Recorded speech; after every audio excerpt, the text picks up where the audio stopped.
Annamalai sir is a very dear friend, and I've always wished him well. I do hope one day we see him as the future Chief Minister of the state. We had the Prime Minister also going to Somnath and actually commemorating the 1,000 year of destruction. I don't think it was commemorating the destruction, but the spirit of resilience. What is important is he thought, it's easy to just go and destroy, but he's astonished to see there 50,000 common Hindus who are standing there to defend their temple. And mind you, these belong to Hindus of all castes and communities, upper, lower, there was no such divisions. I want my name registered in history as a breaker of idols. Or Butchikan, that was the title they would all put with lot of pride. Butchikan, that is how many Butts or idols were broken. And so he breaks the Shivlinga, then it is pound into pieces. And the normal practice is the deity is demolished, the pieces are made, and they are put into the steps of the mosques back in Ghazni. The Chief Minister or the Deputy Chief Minister, they tweeted, "We are not Savarkar Parampara." They cannot also be, because Savarkar was a nationalist, he was a patriot.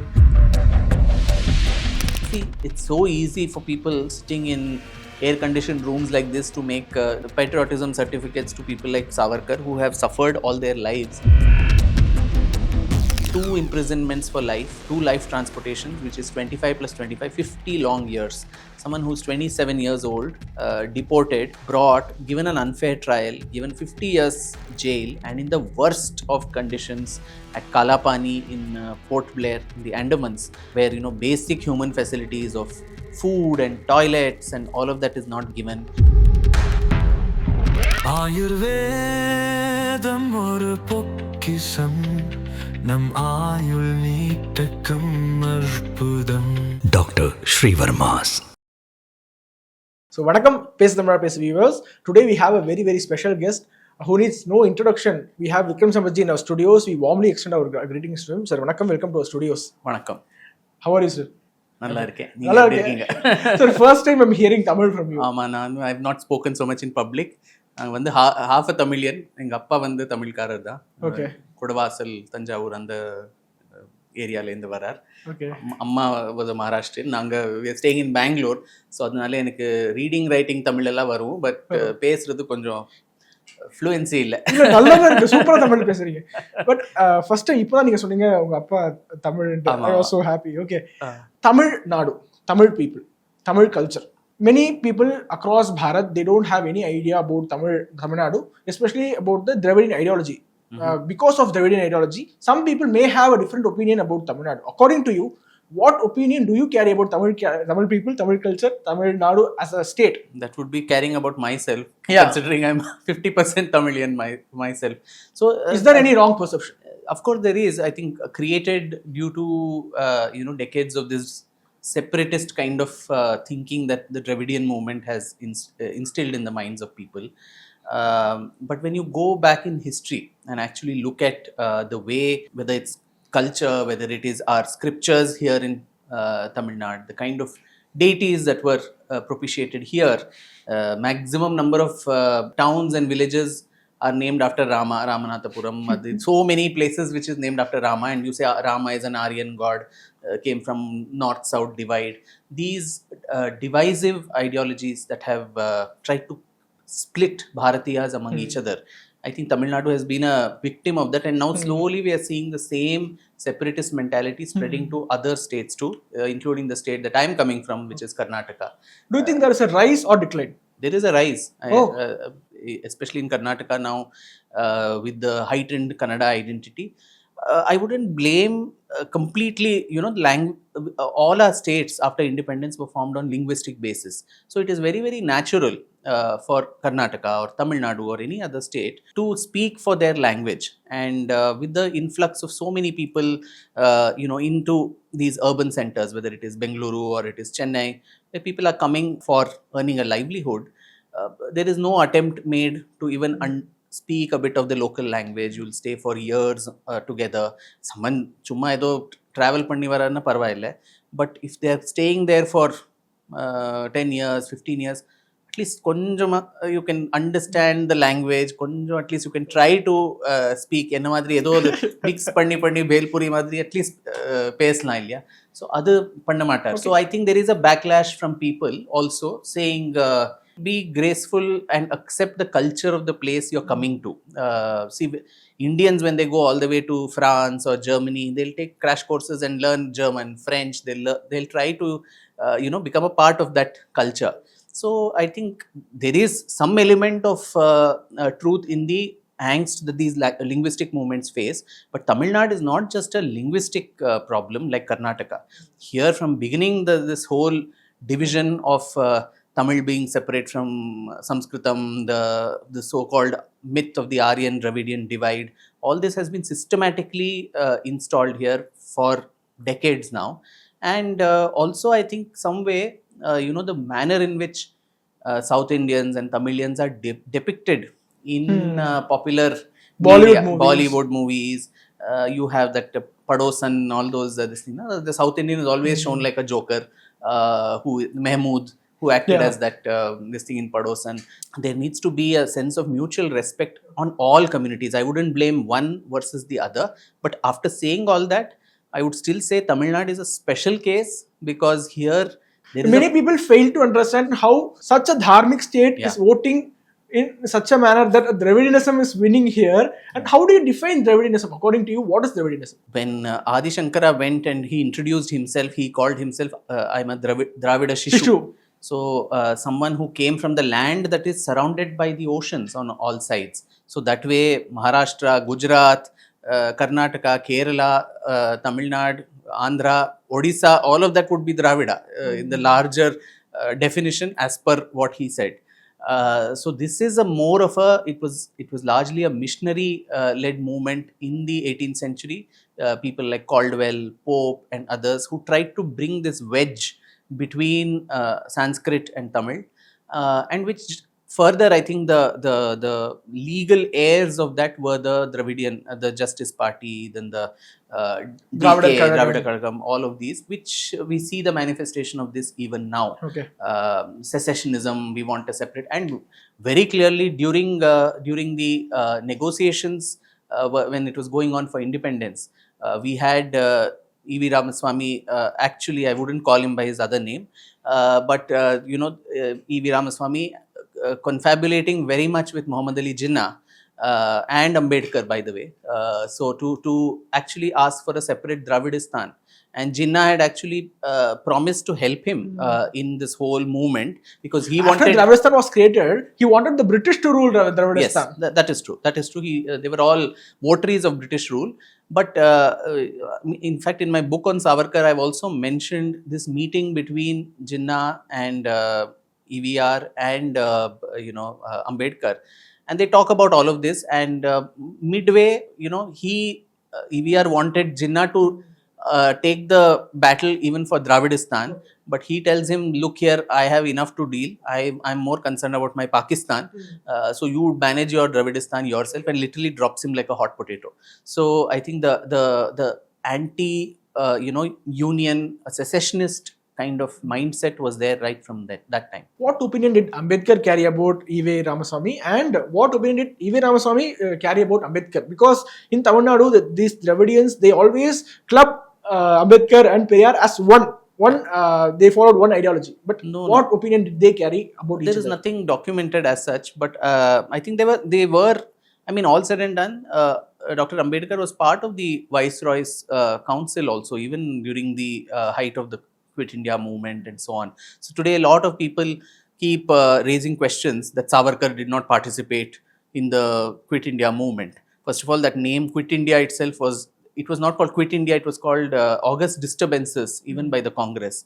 So the Hindu Mahasabha and Savarkar did not want to participate because Savarkar was very clear that time that it is not Quit India, it is Split India. So it is a movement which will split India, and history was testimony to the fact that he was correct. So even people like Ambedkar at that time, he was, in fact his words, if I paraphrase, and the actual quote is the second volume of my book on Savarkar, he says participating in the Quit India movement at this point of time is a treachery to the nation. and those who participate in it are actually traitors to the country, and you should not be a part of it. All sane people. Even within the Congress there was so much opposition, whether it was Maulana Azad, who was the president of the Congress. Even Nehru did not understand why this movement was started. So that way, I mean, they were strange bedfellows, whether it's Ambedkar and EVR and others. So they were, I think everyone wanted some form of, post-British arrangement. Ambedkar, I think, was more clearer about what he wanted. In fact, he wanted a separate, two separate states with a complete population exchange.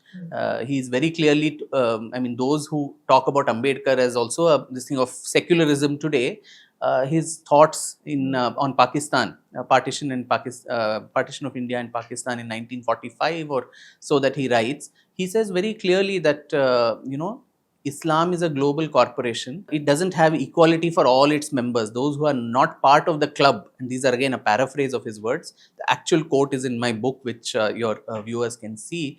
Those who are not part of this club, there is only contempt for them. And Islam divides this whole world into Darul Harb and Darul Islam, which is a land of conflict, where Islam is not in the ascendant, it's a Darul Harb, and one where Islam is the dominant force, it is a Darul Islam.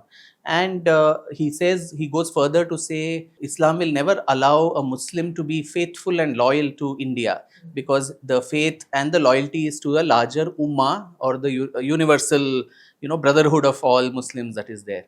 And today, selectively people cherry pick. Okay, he said many terrible things even about Hindu caste system and about Hinduism, but he also had these views about Islam. Okay. And you have the contradictions between all these characters during the freedom movement, which very easily, as you said, they club everyone on a election rally poster. You find, and they club EVR, Ambedkar, Karl Marx, and all other. Yes. Conveniently. Okay, how did you feel when the sitting minister of Tamil Nadu spoke about Sanatana Dharma, like dengue, malaria, kosu, it has to be eradicated? A minister holding a constitutional post. What was the reaction of your colleagues, and in your circle, what was the reaction? I mean, it was one of shock and horror that you can so confidently go and actually talk openly about eradication of the majority of people here. Sanatana Dharma doesn't mean, as they think, it's only Brahminism, which is upper caste hegemony and all this usual nonsense. It is eternal, way of life which has always been there. It is called Hinduism, is another name to it, but Sanatana Dharma, how can someone who's being in India talk about the eradication of its majority of its people?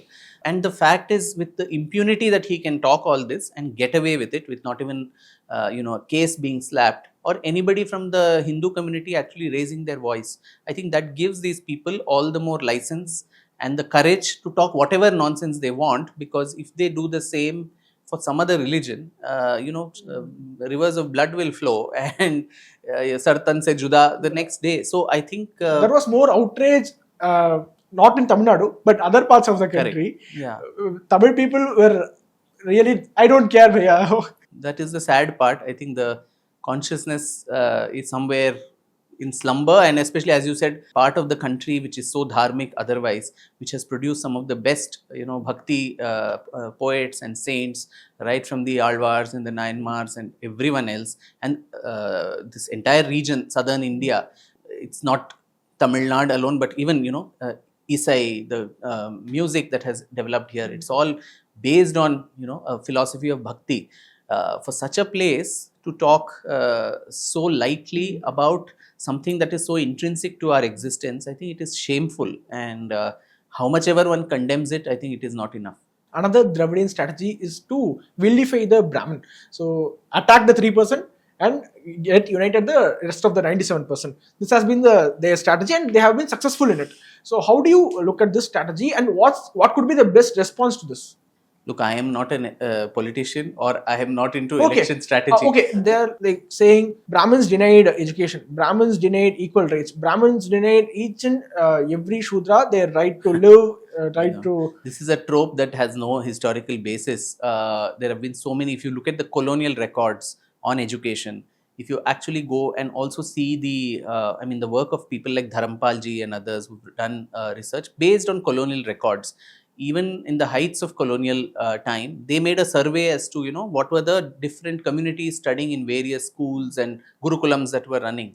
Majority were actually who are quote unquote Shudras.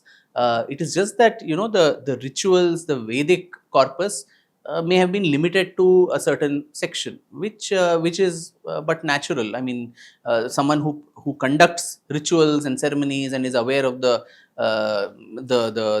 laws of that religion, that is a separate. It's the same in Islam too. I mean, you just have the ulema who's more well versed with the laws of the religion. But in these other schools that were there at that time, things like Rasayana Shastra, all these other general subjects, these were open for all communities to read. And I think this is a huge myth that keeps getting, and the thing is, when you keep saying the same thing 100 times, a lie, then it takes the form of truth. I don't say there is no caste discrimination. There has been discrimination among people, and that's a huge evil of the Hindu society. But I think the greatness of the Hindu society has always been it is open to reform. Every society across the world goes through periods, and as a sociologist also, if one looks at it, every society goes through periods of decay, decadence, and so on. But that is not a big thing. How open that society is, or that religion is, to reform this. So right from our bhakti poets and saints who spoke about the hypocrisy of so many of these mindless rituals that were going on, or even the modern times, Hindu society has grown and evolved, whereas other faiths, they remain crystallized and stored in an 8th century or a 2000-year-old book, one single book that they draw their authority from. So it's very easy. So I'm not denying the fact that there has been discrimination, there has been oppression, all that has happened. But simultaneous to that, there's also been scope for reformation in the society, which is important and worthy to note. I saw you sharing a stage with Annamalai earlier. Yes. So when he rose as a national figure, a Hindutva icon from Tamil Nadu, how did you feel about Tamil Nadu, a future of Tamil Nadu politics, etc.? I'm still very, very hopeful, and Annamalai sir is a very dear friend, and I've always wished him well. I do hope one day we see him as the future chief minister of the state, so that a lot of You are so hopeful. Yes, I think there is always a hope, as long as there is an upsurge. And he's still young. He has a whole life. He's younger than me, so he has a whole life ahead of him to galvanize. One defeat or one lack of success need not mean the end or the epitaph. BJP had 2 members in parliament in 1984. So now you see the numbers. So I think there can always be changes. I hope he continues on his. Do you follow politics, Tamil Nadu politics, or not so much? I'm not interested in the present so much. I think as a historian, I look only at the past. But obviously, there are linkages. You can't deny politics and the political connections. So maybe some of my answers also may not be politically correct, because I don't believe in being politically correct. This year, 2026, marks the 1000th year of Somnath destruction. So many times I have seen you speaking about Somnath destruction by Muhammad Ghazni. Yes. How cruel it was, because Tamil audience, they don't know about it. Correct. It was rather odd that we had the Prime Minister also going to Somnath. And actually commemorating the 1000th year of destruction. I don't think it was commemorating the destruction, but the spirit of resilience. Though it might have been destroyed and very brutally, and I'll narrate what exactly happened at that time. 8th of January 1026 CE is when Muhammad Ghazni is supposed to have come first. And his contemporary chroniclers, there is someone called Utbi, who writes in the Tarikh-e-Yamini, which is a Persian, Arabic book on, the exploits of this man. And he travels with him. So he says he received the information that there is an idol temple in Somnath, Sumanat or something is how they spell it, where people go and worship, and this is the place where people get moksha and all of these things. That was called the Prabhasa Kshetra. So, right from the Mahabharata and all these epics, we have references to Somnath and how Chandradeva was given a shrapam by Daksha Maharaja, and he gets that Shapa Vimochana happens in Somnath. So it's a place of great piety and belief for all Sanatanis. Now he comes all the way, and that time the Gujarat region, it is ruled by the Chalukya Solanki dynasty. The ruler, one fellow called Bhimadeva, he runs away because he sees this invading army. And the Muhammad Ghazni has an easy route all the way to Somnath through the capital, which is called Patan. But what is important is he thought, it's easy to just go and destroy. But he's astonished to see there 50,000 common Hindus who are standing there to defend their temple. And mind you, these belong to Hindus of all castes and communities, upper, lower. There was no such divisions. Even farmers and others keeping very rudimentary, implements. They were ready for defending their temple, and it took him 3 days to kill all of them and then go inside the temple. And when he goes there, now you have a lot of Marxist historians and others, including people like Professor Romila Thapar, who say, he didn't come for theological reasons. It was not religious reasons. He was a looter, plunderer. And so when he comes there, he wanted wealth. And that's why he destroyed the temple. So, but Utbi and others later, Al-Baruni, there is Firishta, Minhaj-e-Siraj, many people who wrote about this much later also. They all write that when he goes after killing all these 50,000 people, the pujaris and all come to him and they say, you are a looter. You want money, right? I will give you double the amount of money that is there. Just take it and go away and save my deity. And this fellow is supposed to have laughed and told them that if I do that, then my name will be recorded in history as a trader of idols, that I have traded money in return for the idol, but I want my name registered in history as a breaker of idols. Or Butchikan, that was the title they would all put with lot of pride. Butchikan, that is how many Butts or idols were broken. And so he breaks the Shivlinga, then it is pound into pieces. And the normal practice is the deity is demolished, the pieces are made, and they are put into the steps of the mosques back in Ghazni or whichever other place, so that every time the faithful step on this, the religion of the kafir is subdued.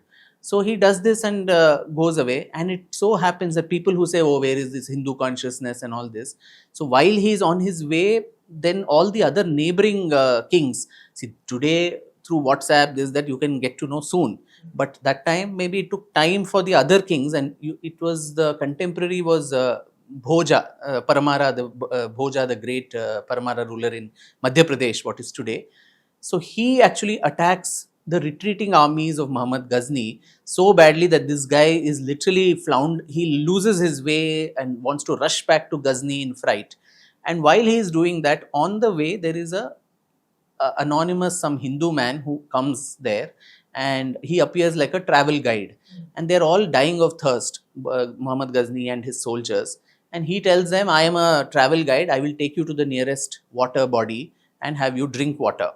So then he actually misleads them, takes them inside some desert and all that, and Muhammad Ghazni gets suspicious. Is this fellow really authentic? And they catch him and torture him, and he confesses that I am no travel guide, I have no knowledge of the water body that is there here. You destroyed our deity, and so to take revenge, I was actually leading you here so that all of you die of thirst. And of course he is slaughtered. But so this was whether it was the royalty, the common Hindus, or this man who just tried to take revenge on him, they all tried to avenge the insult done to the deity. And this pattern that we see, all the major kshetras that you have, Somnath or Kashi, even Ayodhya, different places which were all destroyed, every time these fellows would invade and destroy, a new temple would come up. So similarly in Somnath, over 1,000 years, from 1026, when this man first destroyed the temple, there were multiple invasions later also. You had people like Alauddin Khilji and others who came and tried to destroy it. But every time there is a new temple that comes, there are a lot of local chieftains. Even when Alauddin Khilji in the 13th century comes and tries to demolish, he takes away the Shivlinga and goes back to put it in Delhi under the steps of the mosque, the new temple that is built, that is. And then you had some of these local chieftains. There is some guy called Kanhad Dev, who is a Maru Chauhan, in the Jalore region. There are other Bhil, Begadaji, so many others. They all come here and they take back the Shivalinga. It is put restored back. So there are multiple incidents of plunder, rebuilding. Finally, of course, it is Devi Ahilyabai Holkar who in the 18th century gets a new temple which is built, and it's only after independence that the grand Somnath Mandir, despite Nehru's opposition, comes up there as a vision of Sardar Patel. So whenever we talk about these invaders, their barbaric activities, etc., the leftist historians, they draw a comparison between these invaders and Hindu kings. They say all these monarchs and kings were all the same. They were attacking each other. They were capturing each other's kingdom. There are no difference between each other. See, that is a very illogical argument, because obviously in the medieval times or in early medieval, later medieval times, barbarism, violence, that was part of kingship. If you had to, there were brutalities in war. To this day, even today, right? I mean, in a war in Russia, Ukraine, or between Israel and Palestine, Gaza, civilian casualties, all of that happen. There are talks about how Hindu kings attacked another Hindu temple. The Pallavas and the Chalukyas, they talk about Vatapi Ganapati in Badami. So that too, they would not destroy the deity. What they would do, the Hindu kings, is if you are my enemy and I am attacking your kingdom, everything that is sacred for you, your god, then also all your Navaratnas or scholars who are there in your court, I will take them all with me and give them a higher position in my court, right? So I will build a bigger temple for your god in my territory. All your scholars will be given a higher position in my court. That was the normal way. They would never destroy the god or the deity, put it in under the steps of stones. I think we need to understand very, very clearly that there is a difference in the worldview, theological worldview of the way religions operate in this world. Sanatana Dharma that we spoke about, it allows for ekam sat vipra bahudha vadanti. There is one truth. There is multiple paths to reach that truth, which is real tolerance. But there are other Abrahamic faiths which talk about monotheism. There is only one God, one messenger of that God, one book, and that is all that is to be believed. Anybody who doesn't believe that is an infidel, a kafir, or a non-believer.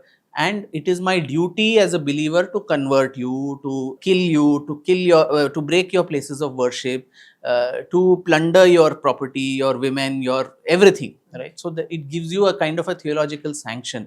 So sugarcoating this with as much of this and that, it doesn't really help, because we are seeing that to this day. This is not okay. Muhammad Ghazni came all the way to plunder Somnath for wealth. Okay, let us assume for a 1% it is true. When the Bamiyan Buddhas were broken in Afghanistan, this happened in our lifetimes. Live cameras, those gigantic Buddha statues being brought down, World Heritage monuments. That time, what wealth was there under it? So what is that mindset that is saying that idols should not be worshipped? That if this is not part of my system of worship, then it has to be brutally broken. Why are we so scared to just say that yes, this is a worldview and it is problematic to coexist there? Why is it that among all the OIC nations, we don't have a single secular Muslim nation? Why? I mean, there needs to be, now there is some amount of openness where, even Abu Dhabi and the UAE, you had Swaminarayan temples coming up there and so on. But that's also a process of evolution. In our subcontinent, after the partition, Pakistan and Bangladesh, East and West Pakistan at 1947, the percentage of Hindus, not only Hindus, even the others, Buddhists, Jains, Christians, Sikhs, have been dwindling year on year. What is happening in Bangladesh, we are seeing now in live action, the gory details. To just not accept this at all, and anyone who says this as the truth is Islamophobic and communal and all that, I think it is just stretching the argument a bit too much. As I said, by that yardsticks and standards, Dr. Ambedkar will be the biggest Islamophobe because, as I said, he clearly laid out what his views were about this theology. So I feel that the South is so rich in culture, temples, etc. because the North resisted. If not Yes. these kings, Yes. those brave hearts, we will not be seeing so many big temples in South India. Any temple in South India, it was protected by, let's say, Rajputs, Yes. Marathas, etc. But still, these Rajput kings, these Maratha kings, they are being portrayed like they are Northeast. They have nothing to do with Tamil Nadu or Tamil culture. No, I think these are very, very political, and as you rightly said, I think the North suffered so much invasion, so much destruction of its culture, and the Vindhyas formed such a proper border, barring some incursions even in Tamil Nadu. Malik Kafur, invading Madurai and Srirangam, trying to break the Srirangam Ranganatha Swami idol also, and we know about the stories of Vedanta Deshikar and Vellai, the Devadasi who tries to save the entire temple, and the deity is carried away to safe place. We see that pattern in multiple places. We see that in Guruvayur in Kerala, where Tipu Sultan's army wanted to demolish Guruvayurappan's deity, and that time the priests, hurriedly they take it away to some other place. It is taken to a place called Ambalapula in Kerala, and so temporarily, because the deity was kept there, Krishna, so that place is still worshipped now for giving temporary refuge to Guruvayurappan. Similarly, in Mysore, you had the Chamundeshwari temple, which it is said that Hyder Ali and later his son, they wanted to demolish the temple. Everywhere, pujaris had this ingenuity. They would quickly put a false, brick wall or something, put a fake idol, and the actual deity would be behind, protected, and this fellow would come and demolish the fake deity and feel very happy that he has done it, but actually the original deity is safe or someone has carried it away. We see this pattern. I mean, someone like Dr. Meenakshi Jain has written this book called Flight of Hindu Deities, and people should read it because you see the kind of resistance and resilience that Hindus have shown for over 1,000 years. Deities have traveled across from Brajbhumi and Vrindavan. You had Krishna deity going all the way to Nathadwara, which was under the Rajputs, this one in Rajasthan, and that is why you had Srinathji Mandir that is there, which is still protected. Similarly, Kashi Vishwanath, they say the Shivalinga was taken and put in the well, which is the Gyanavapi well. So every part of India, there were all these ingenious, resilience that people came up with to ensure that their idols are safe. We must look at it with so much of empathy and also pride about our ancestors, that in the wake of the worst barbarities, they still managed to keep their faith, their customs, their language, their everything, alive. And to say the North has no culture and that is different. They suffered so that, the South, the culture could still remain pristine. Today you have these gigantic temples all over South India. You have, whether it's the musical forms, the art forms, in the original pristine quality, only because of the sacrifices that the North has faced. So I think it should actually, instead of dividing, it should make the two feel more, united. You would have seen the recent debate about Hindutva and Hinduism. Does Hinduism needs protection from Hindutva? This has been a debate topic for the past 1 month. Do you think there is a need for Hindutva to protect Hinduism? As I said, Hinduism is a very benign faith. It allows difference of opinion. Ekam Sat Vipraha Bahuda Vadanti. There are, every path is there. But what does a very pristine way of life or a philosophy do when it comes in clash with another worldview which says, no, if you don't believe my way of worship, then I have every right to slaughter you. The argument of other side is Hinduism has survived for centuries, millennia, but it did not survive just by being very non-violent. It has had to pick up arms, and Hindu scriptures do not talk about absolute non-violence, right? All our gods and goddesses are shown with astra and shastras. That is not just for alankara, that they're just holding this. In the Bhagavad Gita, Bhagavan Krishna himself says that if the opponent is your father, your uncle, your nephew, whoever it is, but if that person is on the side of adharma, it is your duty, your dharmic duty to pick up arms and kill that person. Okay, dharma himsa tathaivacha. Yes. So ahimsa paramo dharma and all that they say, it is just wrongly interpreted that you don't be the oppressor, you don't pick up arms and go and slaughter somebody, but self-defense is the natural instinct of every living being. Your street dog, if it is going and you try to do something, it will try to bark back at you, right? If you throw stones at it.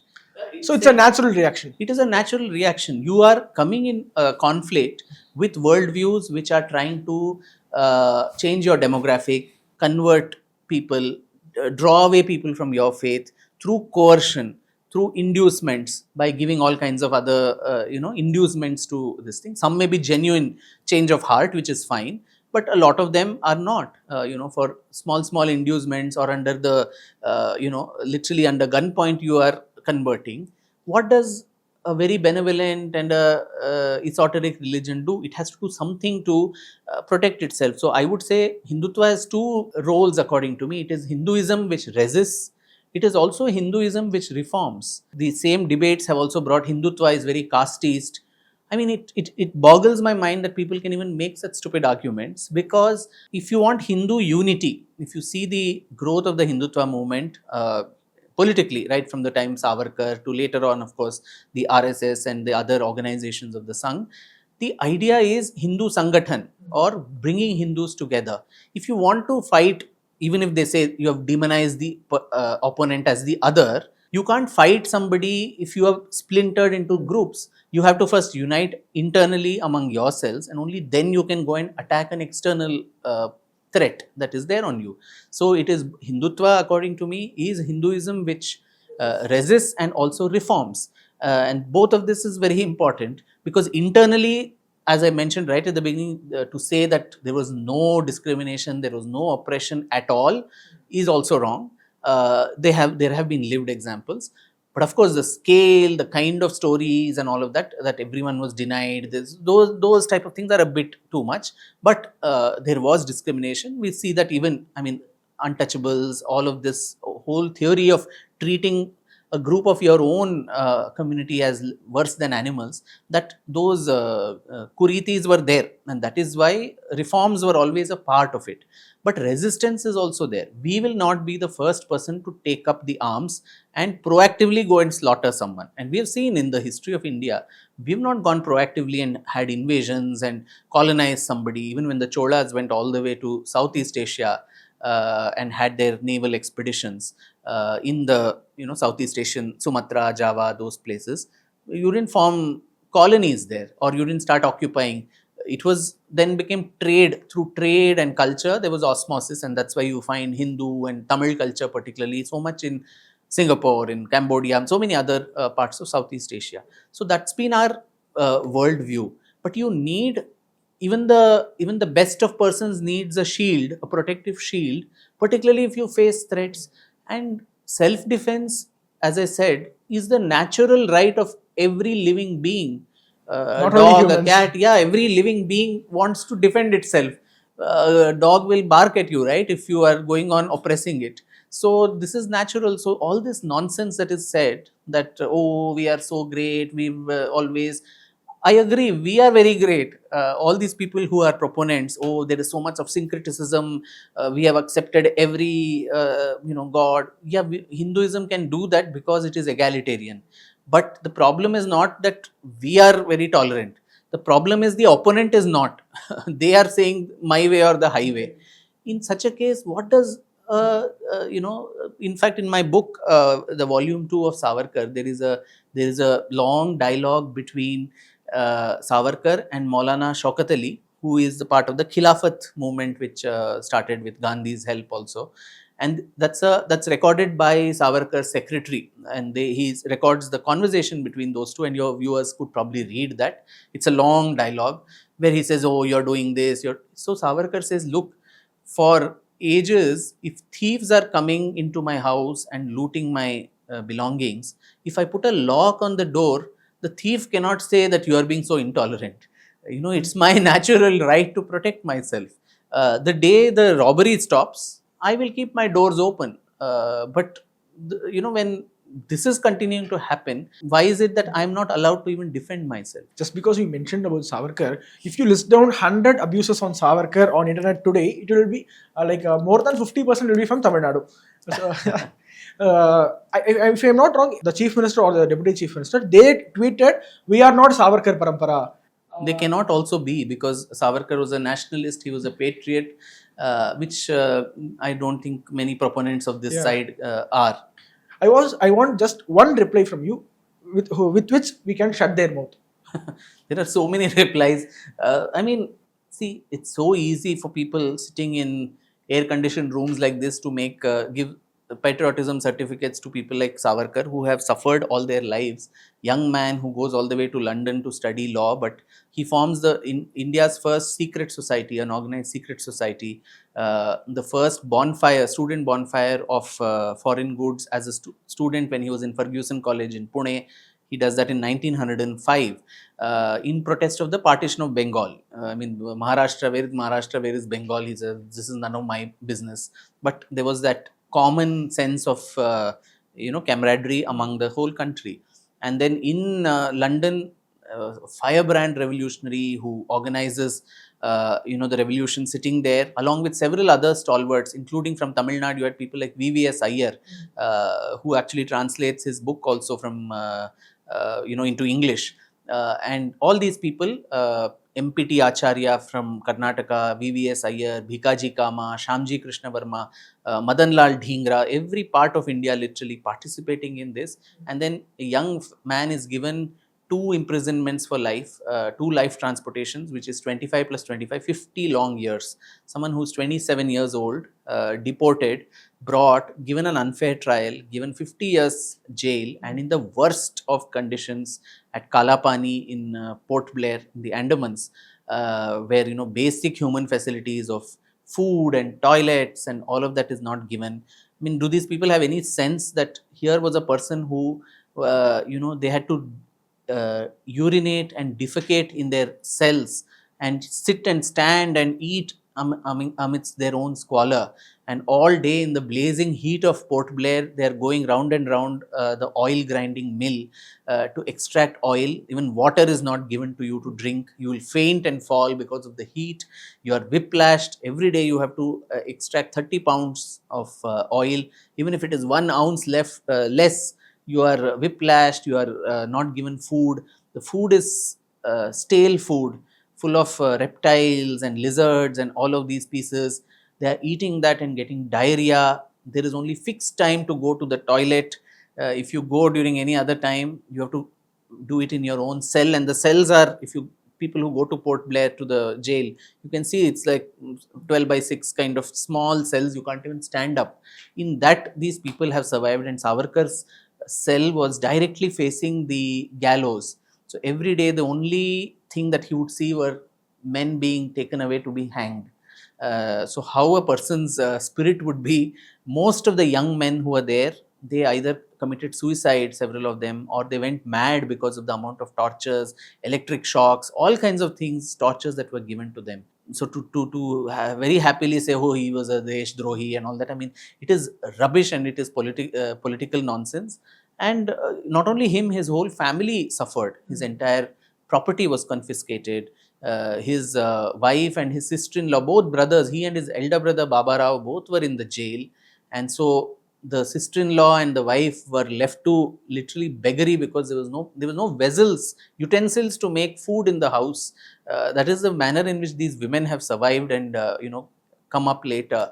And then 12-14 years in jail in the worst of conditions. Then after coming out, he has another 13 years of incarceration, house arrest in Ratnagiri.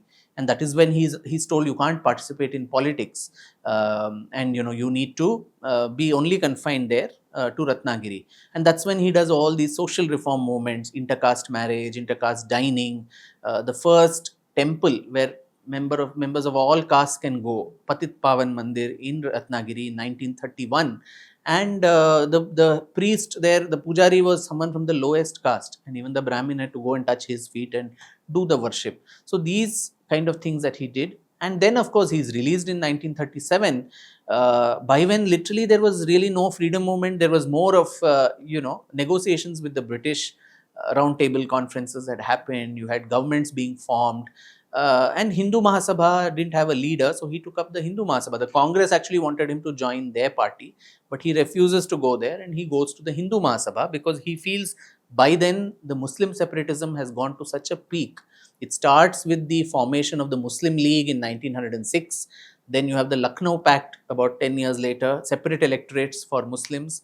And then you have the Khilafat movement, which Gandhi starts, which further makes this worse. And then, of course, a long story of how Jinnah and the Muslim League are literally pushed to the corner by Nehru and the Congress, and that is how the clamor for Pakistan has started growing. At such a time, he felt that it is necessary to lead the Hindu movement and unite them. And right till the end, till 1947 May, it was the Hindu Mahasabha which opposed the partition of India, and they said no, we do not want Pakistan, we want a united Hindustan.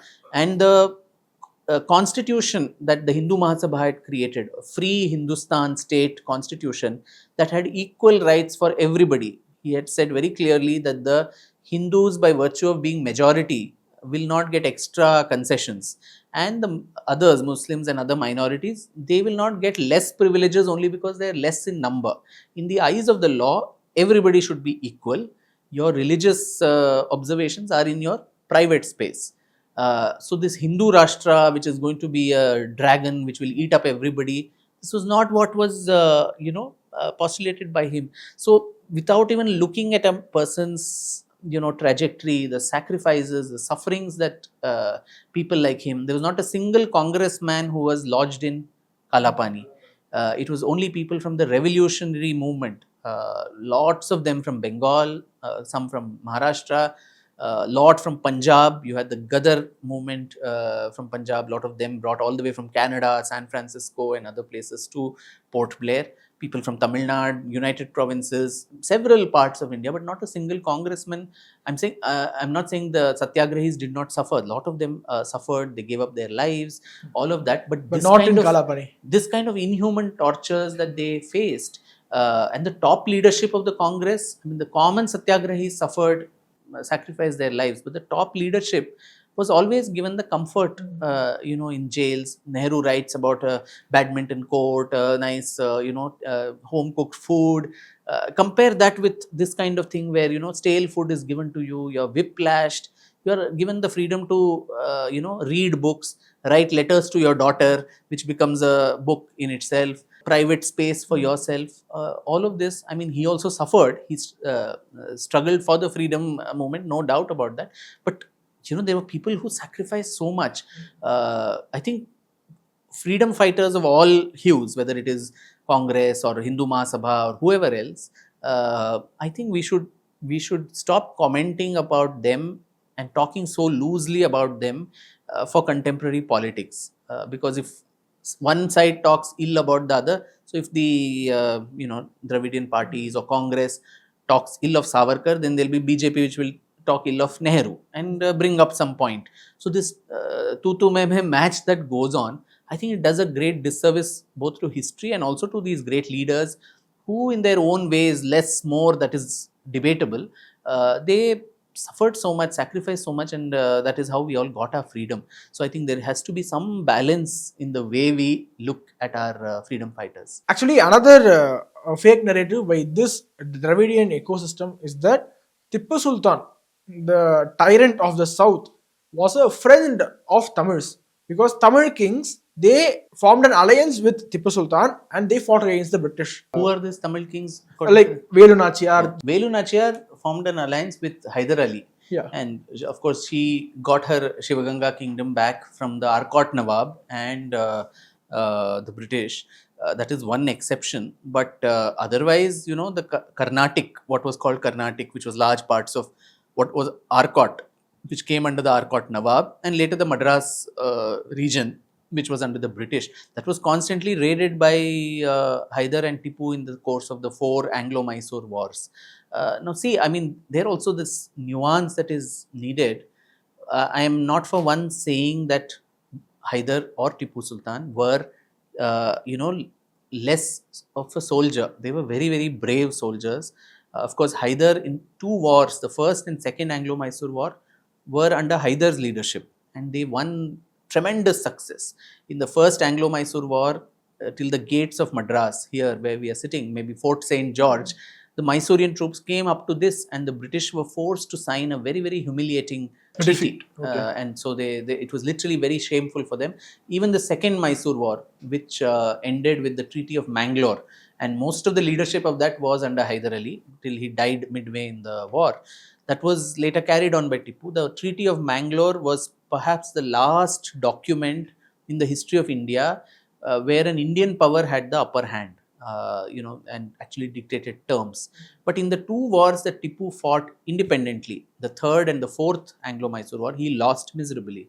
In the 3rd one, which Lord Cornwallis, led against him, he had to lose half his territory. He had to give some 3 crores as indemnity to the British and give away 2 of his sons as hostages, Abdul Khalik and Muinuddin, as hostages to the British to get this money from them. And in the last war, he actually died fighting in Srirangapatna in 1799. So this spirit against the British and this chivalry was there in them. But you can't call them freedom fighters, because whether it was Hyder or Tipu, they took the support of the French against the British. Now the French were as colonial as the British were. Pondicherry was under French rule. It came back to the Indian Union much after the rest of India, acceded, right? So whole of India would have become a French, or at least Mysore would have become a French colony. So to say they were freedom fighters and all that is too much of a stretch. But they were brave. But he was a lack of strategy, embittering people, his bigotry, the manner in which he conducted invasions, broke, temples, persecuted people, whether it was Hindus or even Christians. All of this led to his downfall. But it inspired this bravery against the British that kind of led a impact, because immediately after he goes away, you have the Palegar rebellion in southern India, where you had the Mardu Pandyans, then Veerapandian Kattabomman, then you had the Palasi Raja in Kerala, Dondoji Wag from Mysore, all of these people trying to push the British away. And you had the Vellore Mutiny, which actually it is said the children of Tipu Sultan who were exiled to Vellore, they instigated a revolt. So there was resentment against the British. But did they actually think of India and its liberation? I doubt, because then you would not have taken French support. There was a massive massacre of Hindus in Malabar by the Tipu's army, Yes. which you quoted earlier in your videos. Was there any such incident happened in Tamil Nadu which we can quote? There are many, I've mentioned even in my book on Tipu Sultan, where during the different invasions, Second Anglo-Mysore War, the first also, especially when he invades the Carnatic. Carnatic that time was largely the part of Tamil Nadu, Karnataka, some part of what is today Andhra. All of this formed the Carnatic region. So there are a lot of documentation that I have done about how many people were massacred there, and how women used to be carried away as sex slaves back to Srirangapatna. And you have the British prisoners of war, who were there in the dungeons in Srirangapatna, actually talking about these young girls who were brought from the Carnatic region, which is the Tamil region of today, and subjected to all kinds of tortures there. Temples were used, including the Srirangam temple and other temples. They were all occupied by British forces, by Arcot Nawab, by Tipu, and all of this as a garrison where they could store their ammunition, their cannons, and all of this. So just like you mentioned, our Tipu is the Aurangzeb of the south. Aurangzeb is the Tipu of the north. Correct. Yeah. Okay. So for any youngster aspiring youngster who wants to contribute to the Hindutva cause, what will be your best piece of advice for them? For any youngster who wants to contribute for Hindutva? Yeah, one is a lot of activism, doing things is one, but I think a lot of swadhyaya is also needed. A lot of Okay. reading, You have to read a lot. understanding the larger gamut. I think the thinking ability needs to be there more to understand the currents of political thought. I don't think many people even know how Hindutva came into being, what are the different streams within it. How is Savarkar's Hindutva different from what Golwalkar or Hegdewar or the RSS later?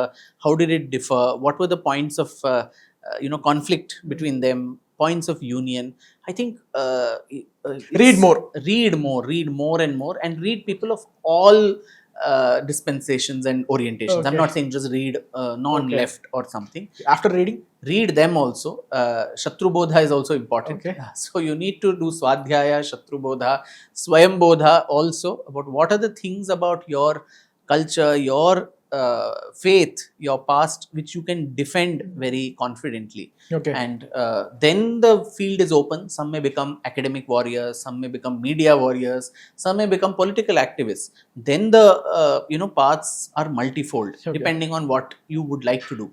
But I think without this incubation phase, where you actually learn about all of this, read more and come out of it, then it will be shallow, and with half-hearted knowledge, you can't defeat an enemy who has spent, I would not say enemy, I would say an opponent, an ideological opponent who has spent decades and decades, sharpening his knife against you. So I think you need to have the knife of the intellect first to be able to counter all of these. So thank you so much, Vikram ji. I think you are the most requested guest on our podcast in our channel.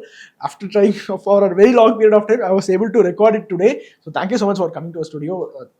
Thank you, Kiran. It was very, very nice talking to you, and I hope next time you don't have to wait for so long. And I hope I'll be able to spend more time with you and give you a longer interview next time. So thank you so much, viewers. Please leave your comments in the comment section. உலக தமிழ் சொந்தங்களுக்கு வணக்கம். நான் ராஜவேல் நாகராஜன். பேசு தமிழா பேசு வலையொலியுடைய வளர்ச்சிக்கு நீங்களும் உறுதுணையாக இருக்கணும்னு நினச்சிங்கன்னா இந்த வீடியோடைய டிஸ்கிரிப்ஷனில் இருக்கக்கூடிய ரேசர் பே லிங்கை கிளிக் பண்ணுங்கள். அந்த லிங்க்கில் போயிட்டு உங்களுக்கு விருப்பமான தொகையை பேசு தமிழா பேசுவனுடைய வளர்ச்சிக்கு உங்களுடைய பங்களிப்பாக நீங்கள் கொடுக்கலாம். நன்றி, வணக்கம்.